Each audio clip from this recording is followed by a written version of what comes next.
Si torna in campo a Collesano per la sfida tra l'Ascari Cefalù e il Pro Falcone. Amici di Sportisili, mettetevi comodi perché sarà una partita molto intensa, come spesso accaduto per la squadra guidata da mister Ferdinando Zappavigna, che cerca la vittoria davanti al proprio pubblico contro un avversario di categoria, contro un avversario di qualità e con una certa esperienza. Allora andiamo a vedere quelle che sono le immagini salienti del match, partendo subito con il Lascari che inizia forte la partita con questa conclusione, che si perde fuori non di molto, ma è l'antipasto a quello che è il primo gol della partita, anche se a dire la verità c'è il fischio contro Sferruzza che si muove al di là della linea difensiva avversaria, dunque gol annullato.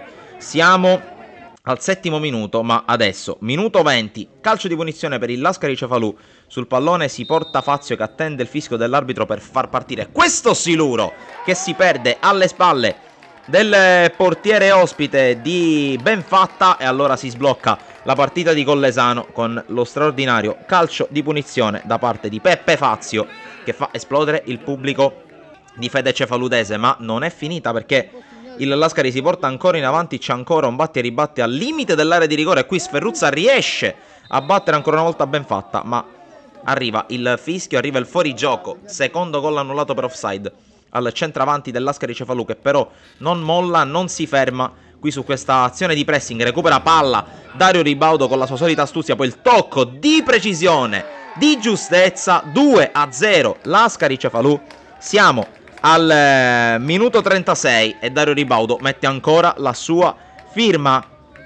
Poi il Pro Falcone cerca di reagire dopo aver subito questo doppio pugno da KO. Punizione, la palla si spegne sul palo, poi c'è un intervento falloso all'interno dell'area, calcio di rigore per il direttore di gara, non ci sono dubbi. Minuto 41, può cambiare ancora una volta il destino della partita. Dal dischetto va Russo, anche lui attende il fischio dell'arbitro, lunga rincorsa, destro perfetto, 2-1.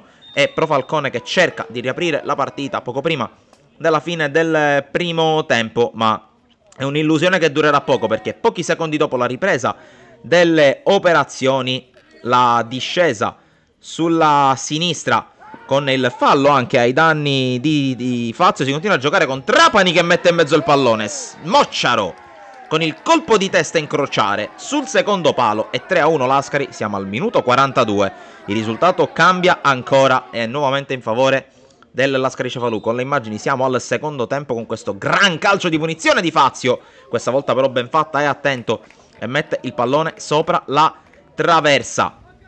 Veniamo ora ad un'altra azione della Pro Falcone che si porta in avanti. Qui Ferreri rischia con la papera, gli dà una mano il palo a negare il gol del 3-2 del Pro Falcone, gol che in realtà arriverà a 20 minuti alla fine. Qui c'è l'intervento falloso e l'arbitro concede un secondo calcio di rigore alla formazione ospite. Siamo al minuto 70, questa volta dal dischetto si presenta Cariolo, fischia il direttore di gara, la battuta di Cariolo di precisione, battuto Ferreri. 2-3 adesso, si riapre nuovamente la partita e si riaprirà ancora di più 5 minuti dopo, come stiamo per vedere.